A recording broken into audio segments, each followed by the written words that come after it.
we can live the life that we have in mind far faster than we think we can if we have our priorities right and if we know what we want. So, welcome to Lessons in Leverage, the podcast that takes you behind the scenes of success.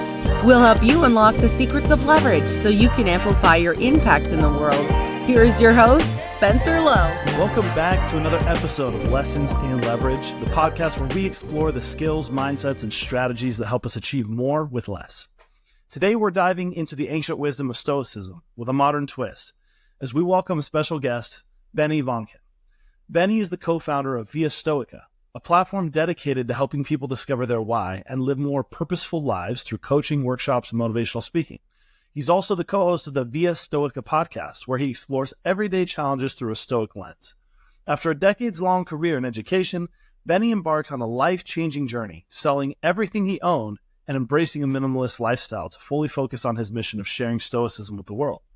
Today, he's here to share his personal story, the high-leverage skills and mindsets that he's developed, and how we can all use Stoic principles to live more peaceful and fulfilling lives.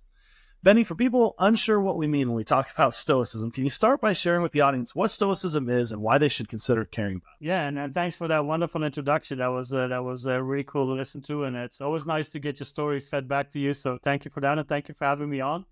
And Yeah, pleasure. Stoicism is my philosophy of life, right? So and at the offset, I'm not here to necessarily turn people into Stoics, but it would be great if people would create their own philosophy of life. And I do think that Stoicism has a lot of the foundational building blocks for people to be able to do that, right? There's a lot of really interesting principles, and it dates back to 2,000 years, and you can see it trickle into like modern texts as well. Like even CBT, like cognitive behavioral therapy, is based on Stoicism.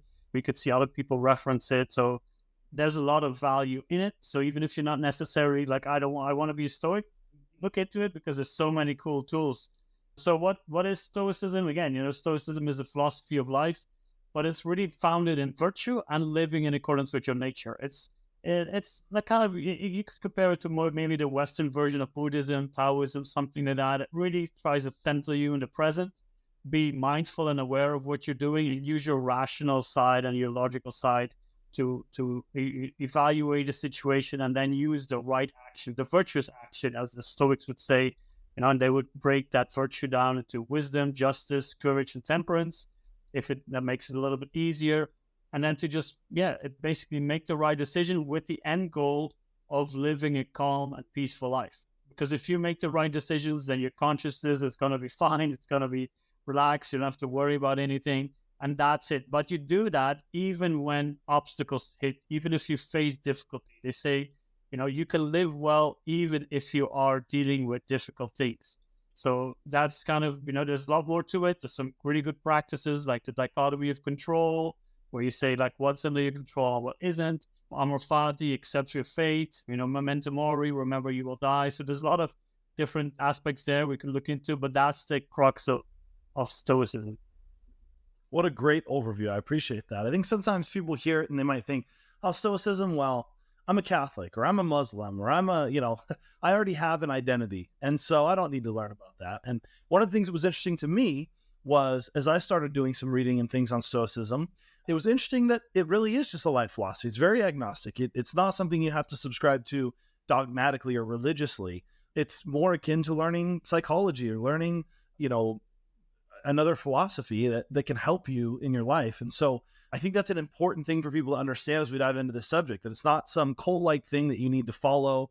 It's not a religion you need to join. It's not something that's trying to be sold to you that you have to spend a bunch of money on. It's really just some ancient wisdom and some psychology and philosophy that can really help make your life better. And I'm curious for you, Benny, this has clearly been a big shift in your life that has allowed you to have more leverage and feel more fulfilled in your life. Tell me about how you kind of came upon Stoicism and discovered this mission you have that kind of took you away from education. Yeah, that's a great story to look into, and as well because, as you mentioned, it is a life philosophy, and that story really showed me that this is part of my life, and that's why the Stoics, they really speak to me.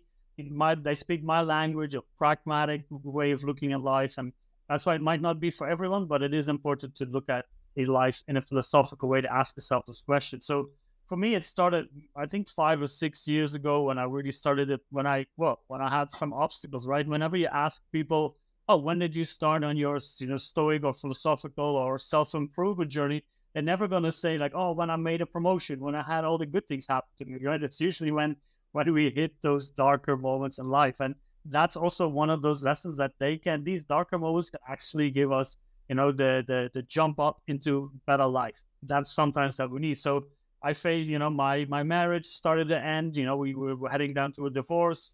I had a massive knee injury, which prevented me from now doing certain sports, like even running. So there was a lot of these things happening. My job, I was working in Dubai at the time. It was pretty intense, I have to say. I was teaching there in a boys' school, and I was like, yeah, one of the most interesting, if I want to put it that way, situations that I've been in as a teacher. So that was really cool. And as I started to separate from my wife, being on my own again, seeing that future image that you have kind of crumble, and you have to rebuild it.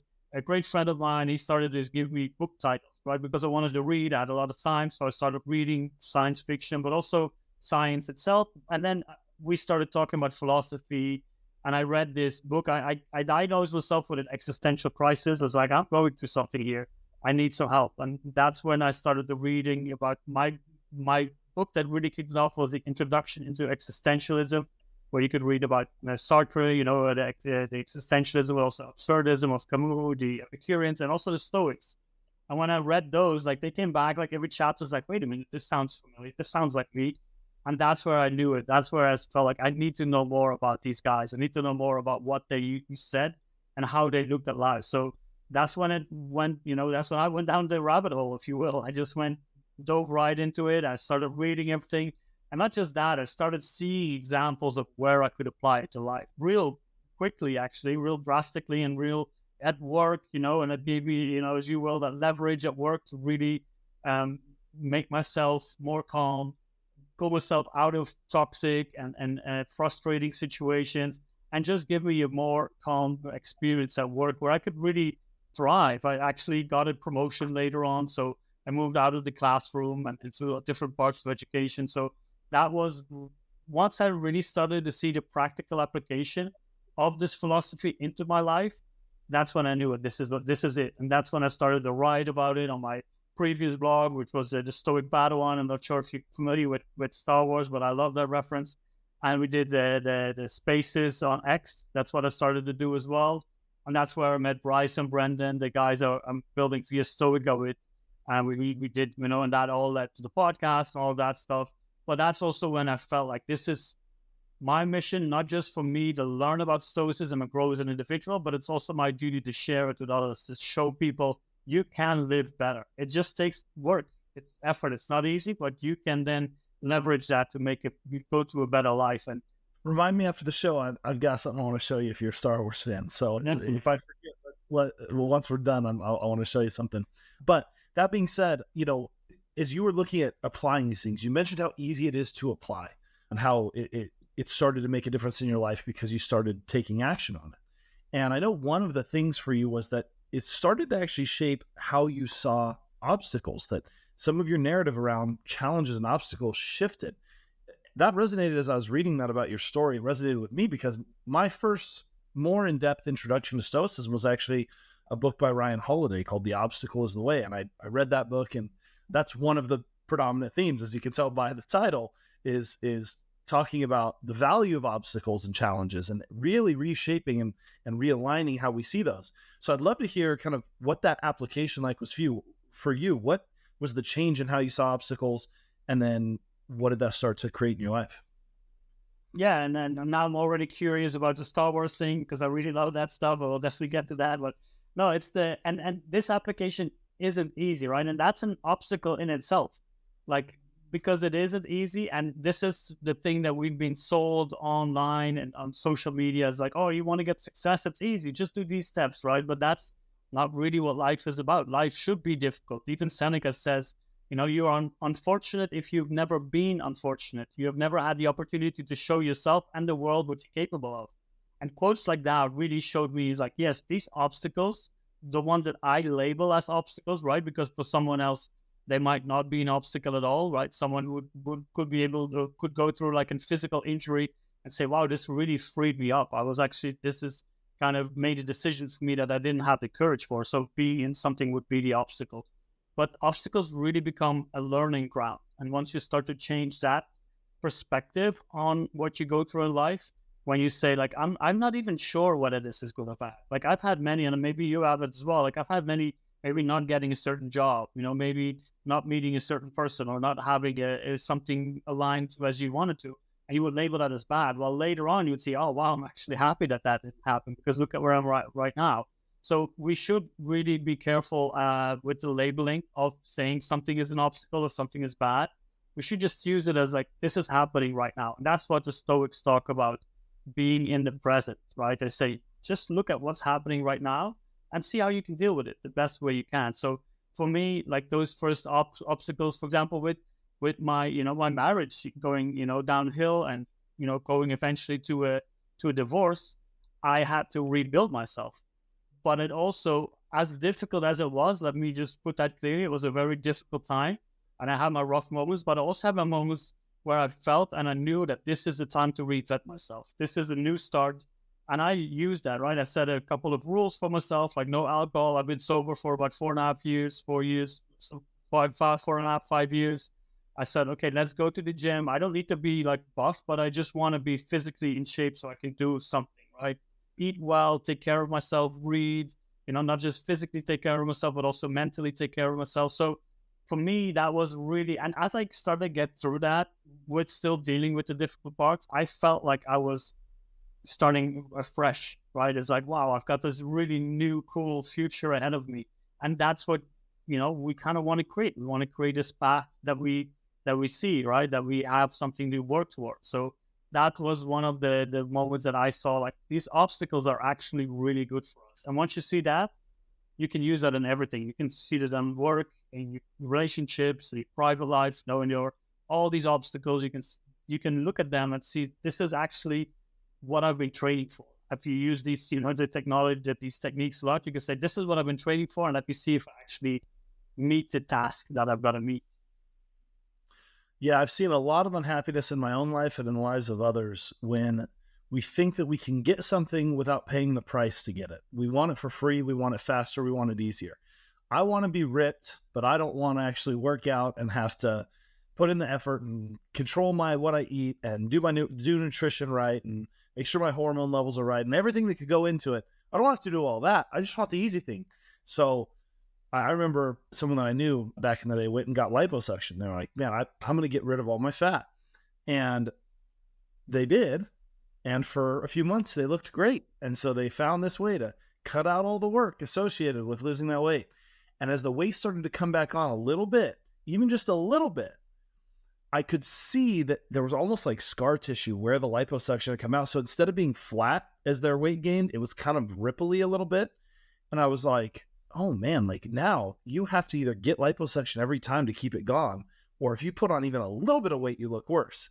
And so now you have to live with that trade-off. Now, I'm not saying that's globally true about all liposuction, but it's just an anecdote of most always, if there is a way to bypass the pain, the growth, the work, the effort that produces what we believe the desirable result is, it's either a scam or it's going to have a bigger price later. And so you can choose your hard. You can choose the hard up front that produces the result you want, or you can choose to skip that or ignore that, and you'll find yourself in a much harder situation. It's like a lot of my friends, when they get married, I tell them, look, the key to marriage, the key to being happy in your marriage, and there's a lot of keys, but this is the one I like to give them because I don't think most people tell it to them. And it is, act like you never got married. Act like you're still dating.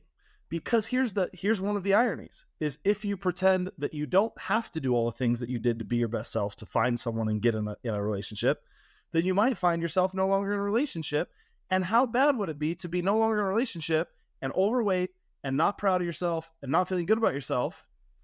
And so if you just are constantly treating yourself like you're still in the dating pool, so I need to look good, I need to be healthy, I need to do all the things to be my best self. Well, for one, you're probably not going to find yourself back in the dating pool. And if for some reason you did, you're going to be ready. So it's a win-win. You win in all circumstances because you're doing the right thing. And that's one of the characteristics I think of the right choices. It might be more work. You might have to confront some obstacles and some pain now, but it makes all the future outcomes better. even the stuff we don't have control over, all of those outcomes seem to get better because we put in the work up front. Whereas when we're just hoping, like, oh, I hope things work out, I hope it doesn't, I don't have to deal with this pain, it always seems to be worse later. Is that something that you've seen in your life, or do you think I'm off base on that? Oh, I should have had this advice, at the beginning of my marriage somewhere. We met a few years today. But no, I think that is exactly it. And this is one of the things, what Stoicism teaches us is to live in accordance with your nature and the nature in general, right? So it's sometimes people tend to put it into this selfish kind of, singular philosophy where you're just looking after yourself. But if you become the best version of yourself, then you will inherently also become the best version for everything around you. So that's something that, as you mentioned, we need to make sure that we are the best version for ourselves. So even in a relationship, and this is something that I've seen now, with retrospect and with introspection, all that stuff, I was giving myself away far too much in the relationship, where I wasn't really looking after my needs and looking after what I needed to do. And that's something that I hope if, in the next relationship, I would still do that, right? Because it's difficult. I'm a people pleaser. That's how I've been raised. Try to solve problems. If someone around me has an issue, I want to solve it. And I guess that's also a man trait that we have. That's not always necessary to do. Sometimes it's just good to listen. But that's something that, with that advice in a relationship, if you work on yourself and if you focus on your own needs, then you also stay interesting to the other person, right? You also yeah, exactly. And this is the reason why they were attracted to you. Like, oh, you are doing what you're doing, so no need to change. And that's sometimes, I think that's something that is difficult from a male perspective, for men to comprehend. I can still be myself. I don't have to, make sure that the life is going to be smooth for them. No, we are not in control of other people's happiness. We need to make sure that if we're happy, then everything around us. They say that happy wife, happy life. That is actually one of the worst, quotes that that's out there. Happy self is a happy life. And then the rest will be happy as well. So that's some advice that I should have gotten, when I was at that first stages of my marriage, and who knows what would have happened, right? But that part of living in accordance with nature, that is one of the key things and that requires really deep self-introspection, really asking yourself that hard labor, right? As you said, you can go to the gym and maybe use some, extras, aids, some whatever, methods of so to grow muscles faster, or have, as you mentioned, liposuction, those things, they can help, but then you need to change your entire lifestyle. You need to change your mindset. It's not just like, oh, let me do this and everything is fixed. And that's the same thing with a philosophy of life. You need to do the hard work. You need to ask the difficult questions.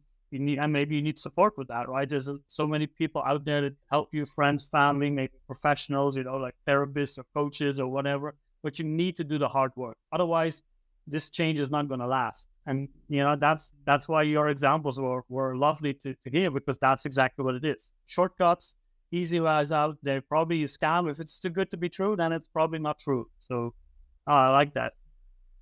Yeah, we have, it's such an easy thing for marketers to take advantage of, is our desire to just skip the painful or the hard part. One of my favorite modern philosophers is Jim Rohn, and he mostly taught about business, but he taught some personal things as well. And one of my favorite quotes from him, he says, "I used to think I'll take care of you if you take care of me, but that was short-sighted." He said, "So I updated my philosophy to I'll take care of me for you, and you take care of you for me." And I think that applies in business and personal life alike, where, just to your point of this idea of putting the other person first is great if you're doing it from a place of you already are able to give that. Like, you've taken care of yourself, you're strong enough to give.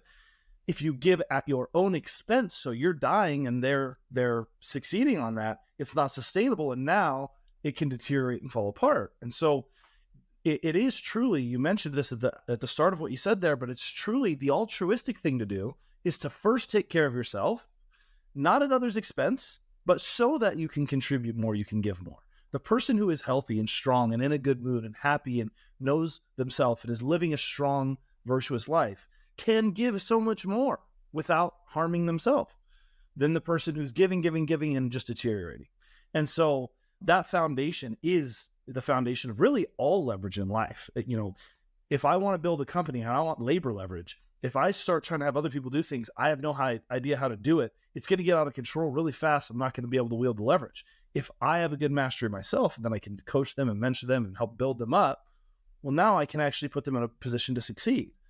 And so we can't skip the step of us. I have to grow for all of us to grow. I have to do better and be better so that we can all be better. And if I'm happier, we can all be happier.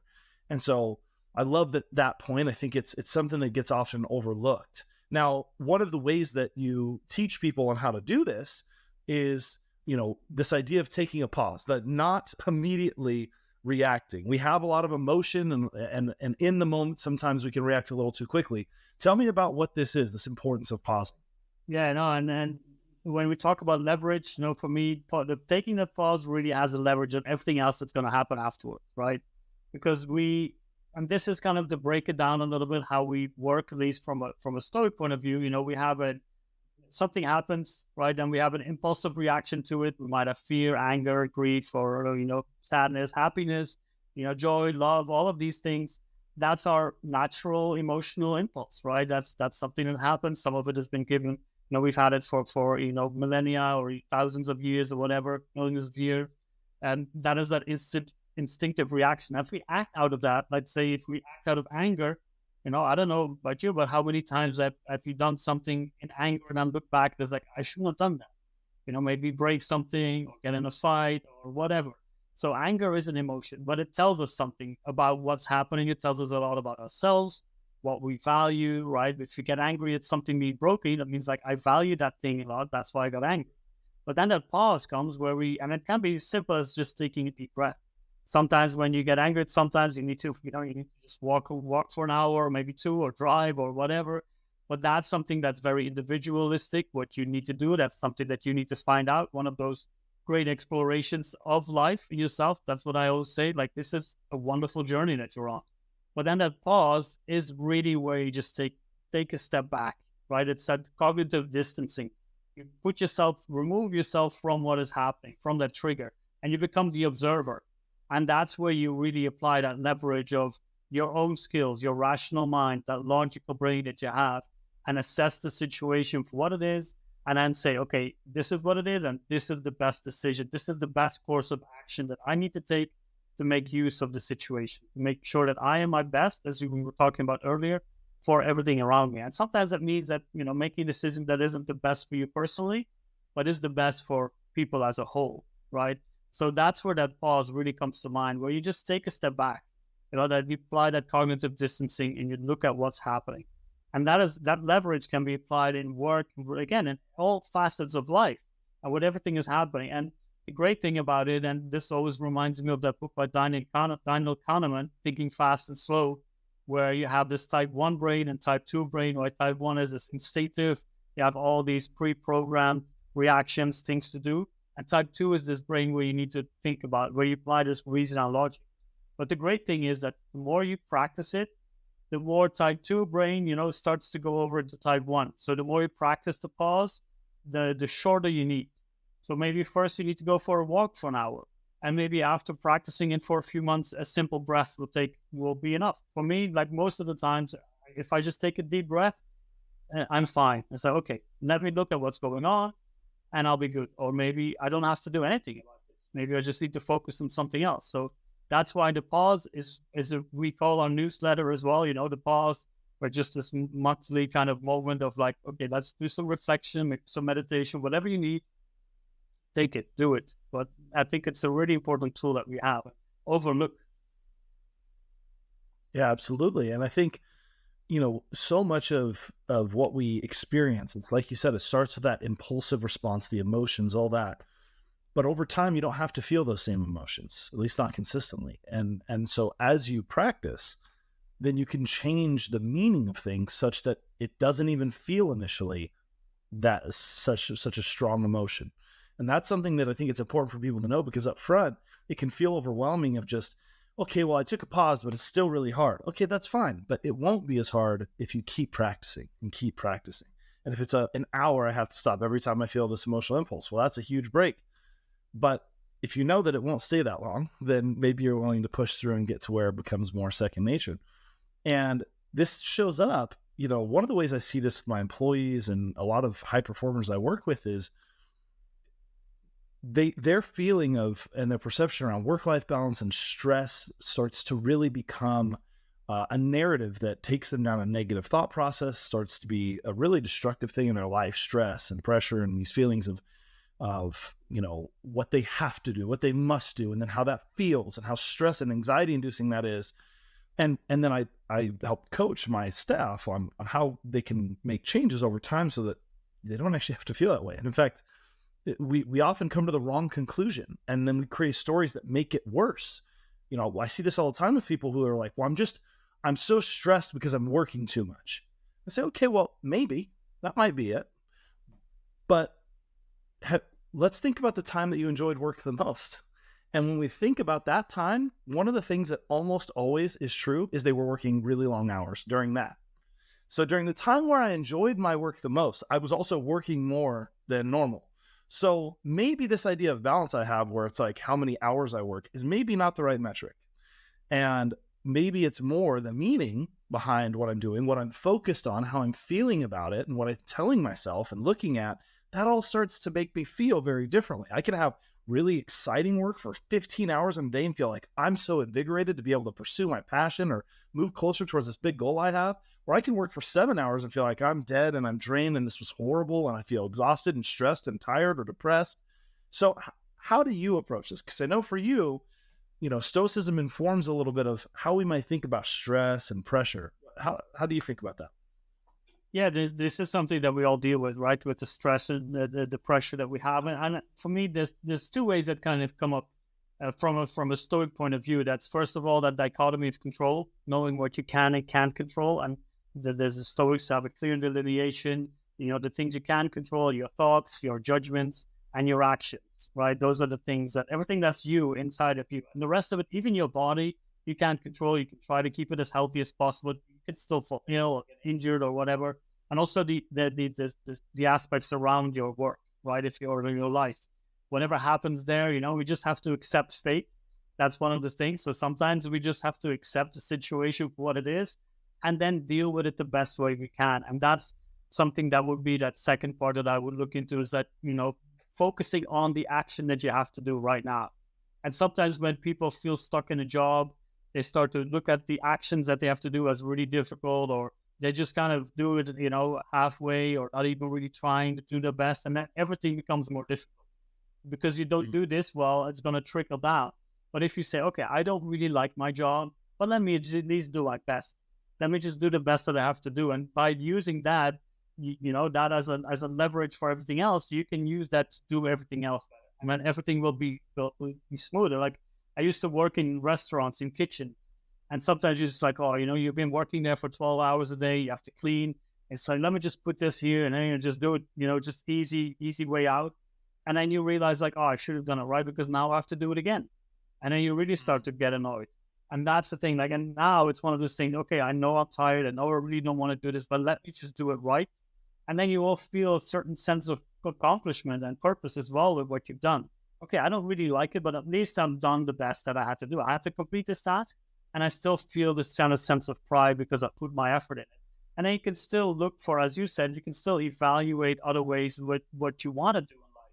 So we are far too single-minded and saying, I don't like this, so I need to get out. Okay, you might not like it, but at least focus on your task at hand. And in the meantime, when you don't have to do that, when you finish it, then look at the other options and see what is out there. Maybe even, again, as you said, talk to your boss, talk to whoever is there and say, I want to maybe change something. Maybe my personal life has changed something and I need to go leave home earlier, but I can work from home an hour longer or something. So there are ways to work around it. But we often say, I don't like this and that's it. No, just do your job, look at what you can and can't control. And maybe you can leave a job, before you even think you could. It's like, oh, I've got a mortgage, I've got my family, I've got everything to support. But maybe you don't need any of those things. And then we talk about, the financial leverage of, having a good mindset towards your finances and all of that stuff. But yeah, focus on what you have to do, like do that well as best as you can. And then the rest will follow. At least you have this sense of purpose and accomplishment.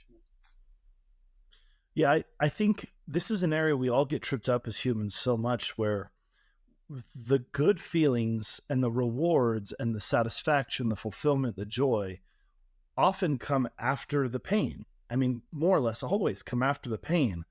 And so when we start something, usually we're doing a good job of looking at what we want out of it. So when we start a new job, we're like, oh, this is going to be so fun because I'm going to learn this. I'm going to get to do this. I'm going to get to go work through these kinds of hard things. And we know it's going to be hard, but we're excited because we see what it could become. And then over time, sometimes we get a little jaded where the experiences feel so hard and we don't see that joy in the short term. And now it feels like I'll never get that outcome, or this isn't even what I want to be doing, or I'm stuck. There's nothing I can do. Everything's outside of my control. And those types of narratives then shift our emotional state. And then we just spiral down into, really bad places. And so I do this with myself every morning, where I will just create a little mantra to myself to keep remembering what the thing is I'm actually going for, the reason I'm doing the hard thing. So the way this shows up for me is every morning I get up and I go and I do a cold plunge, and then I go to the gym and I get home.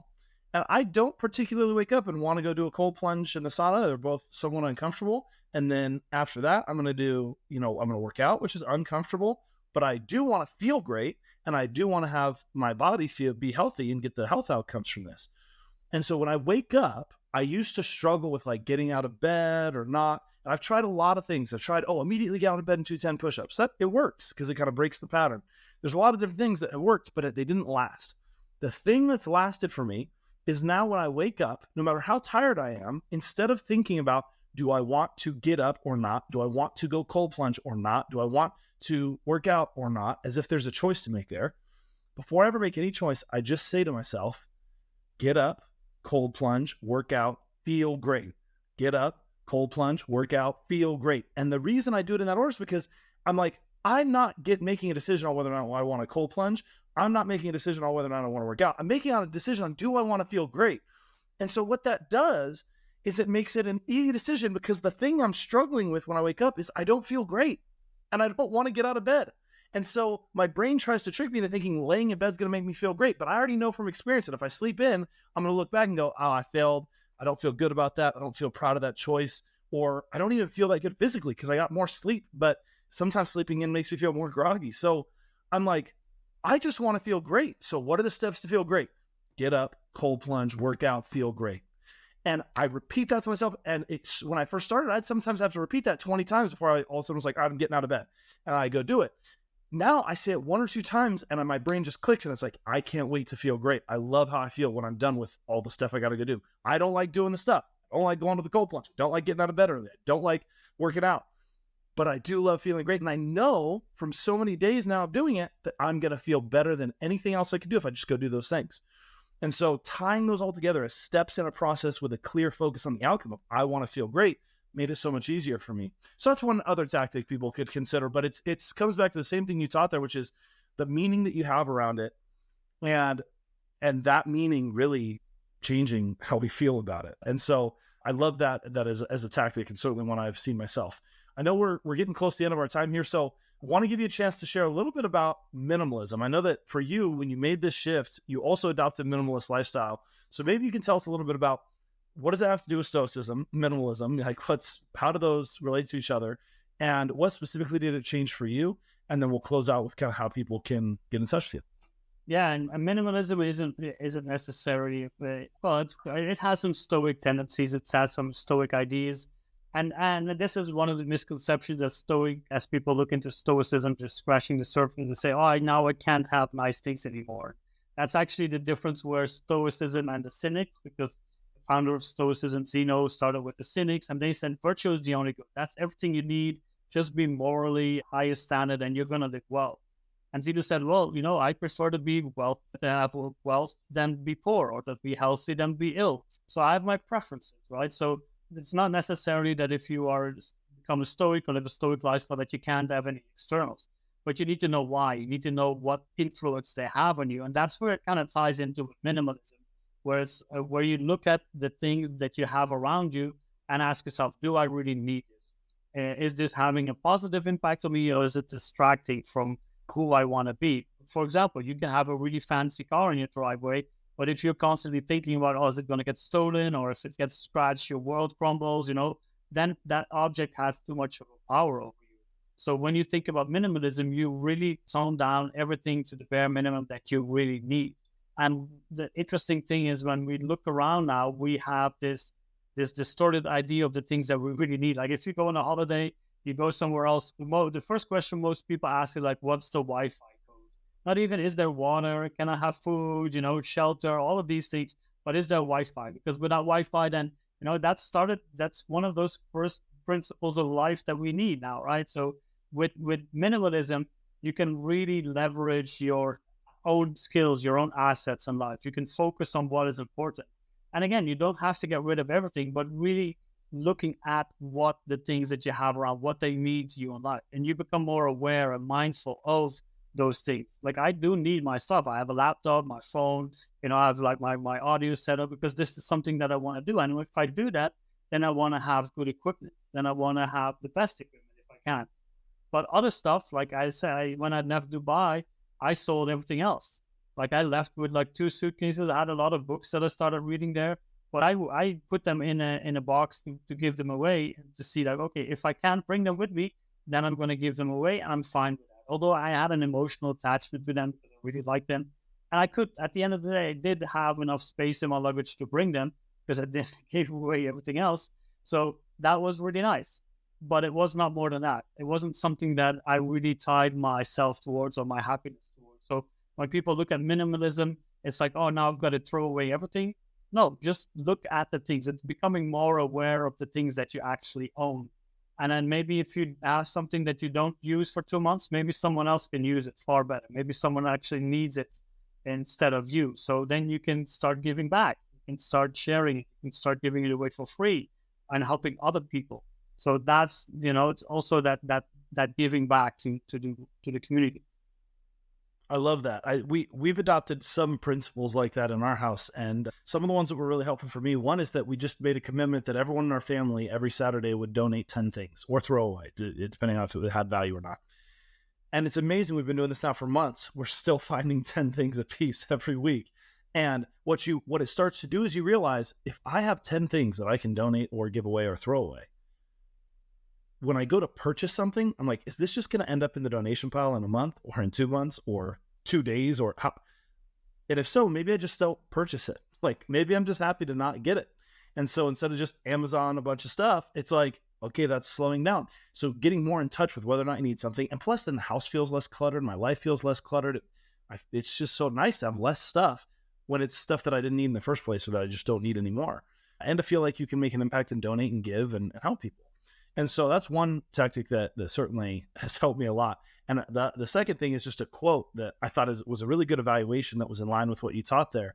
And I can't remember who told me this, or where I read it, but they said, it's not about not owning stuff. It's about not letting stuff own you. And to me, that was a very interesting thing. I actually sold my car. I bought my dream car. That's a good example you gave. I was in that boat.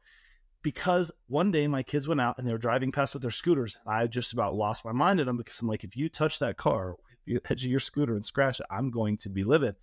And then I just thought about what I had just said to myself. I just said, I'm going to choose to be livid if you damage this thing to my kid, who I value more than any belonging. And so that's not a healthy thing in my environment, because that car started to own me. So I was like, all right. So right after that, I went off, sold it, and I bought a truck that I feel great letting my kids scratch if they end up scratching. I still would prefer they don't, but if they do, I'm not going to blow up at them. I'm not going to get, it's not going to hurt me or hurt my life. So to me, that was a huge lens of, it's not, I need to sell all my stuff. I need to go down to nothing. It's starting to be observant, like you said, to say, is this kind of owning me? Am I actually a slave to this thing? Is it controlling me? Is it making me emotionally less happy and less fulfilled? Is it distracting me? Then why would I give it that power? I'm going to just separate from that thing. So I think those are really... Yeah, there's one really interesting thing, and a really interesting book that I read. It's Your Money or Your Life by Vicki Robin, where she looks at these things that you have and how much time you actually need to invest in getting these things. Not money, but time.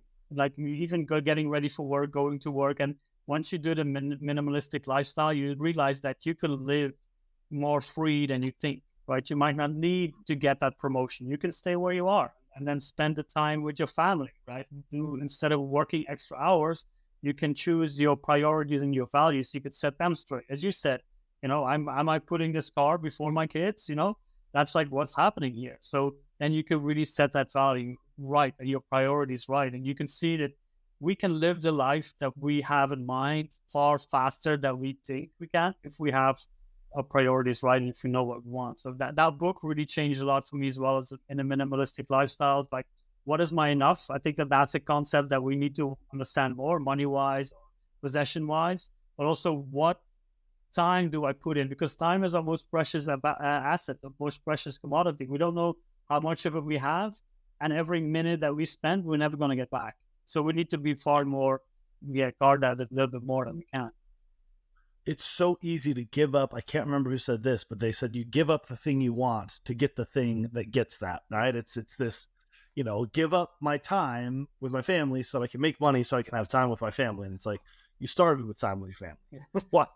You never had to spend that to get the other thing to get back to that. And it's a funny illusion that we fall into sometimes. So wonderful insights, Benny. If people want to learn more or want to get in touch with it, what is the best place for them to reach you? Yeah, so the best place would be viastoica.com, the website that we have. You can find all the information there. But I'm also on X, on Twitter. We have spaces every week on Wednesday and Saturday. You can find me there on the Benny_Via Stoica, or on LinkedIn or Instagram. We have a YouTube channel at Via Stoica. And we have the podcast, the Via Stoica podcast, where we have new episodes every week. And we talk about, looking at life through a Stoic lens and hoping to, try to live a little bit better and more calm and more peaceful. I love it. Well, thanks so much for coming today, Benny. I'm sure the audience has gotten a ton out of this. I know I have. So wishing you nothing but the best, and thank you. Yeah, thanks for having me on. It was a great conversation. Hey, before you go, I have a small request. Our mission is to empower as many people as possible to maximize their potential through the power of leverage. Could you help us in this mission by leaving a review on iTunes, Spotify, or YouTube? And if you know just one person who would benefit from today's episode, would you please share it with them? Your support means the world to us, and we are thrilled to have you in the community. Thank you for being a part of our journey and helping us grow.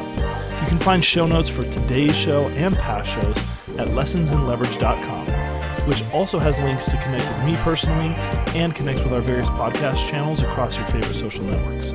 A big thanks to Solve.cloud, who sponsored this episode. They're a group of expert consultants that help SaaS and financial services companies to implement, optimize, and manage Salesforce.com. They can help you with custom integration solutions and are helping customers to implement some of the most important generative AI technologies. You can find them at solved.cloud. That's SOLVD.cloud is the URL. Thanks again, and we'll talk soon.